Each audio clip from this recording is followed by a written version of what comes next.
Hello, my name is Mike Moran. I'm 67 years old. I'm married with 2 children and 2 grandchildren, and I'm a survivor of skin cancer. Like most people, I suppose, when I was young, I didn't really think that the sun was dangerous, and I spent a lot of time abroad because of my father's work. And we used to run around in full sunlight without t-shirts or shirts, and we went to the beach even in Northern Ireland. I suppose in those days, having sun blisters was a kind of badge of honour. So we weren't really aware of the risks, and we certainly didn't take any precautions.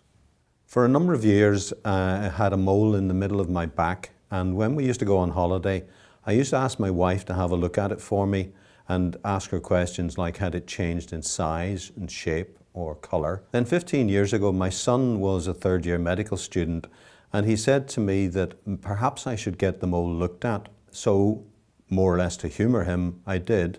I went to see my GP. As a result of my visit to the GP, a biopsy was carried out, and that resulted in a diagnosis of malignant melanoma, which is a very dangerous form of skin cancer.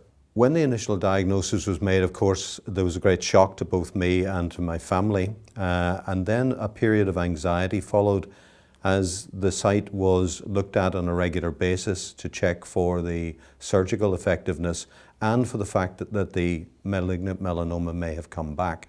Anyone looking at the scar would think that it was rather ugly, but really when I look at it, I'm so grateful to still be here, and it's a small price to pay for that survival. Many others who are diagnosed with malignant melanoma are not so lucky. The key to it is to get diagnosed early and treated early.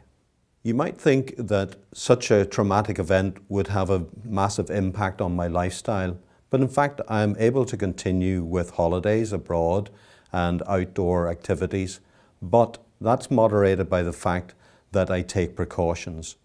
Precautions such as wearing a wide-brimmed hat when I'm outside, sunglasses, and a high sun factor cream. So, given my experience with malignant melanoma, what advice would I give to someone else? First of all, try to protect your skin as much as possible when you're in the sun.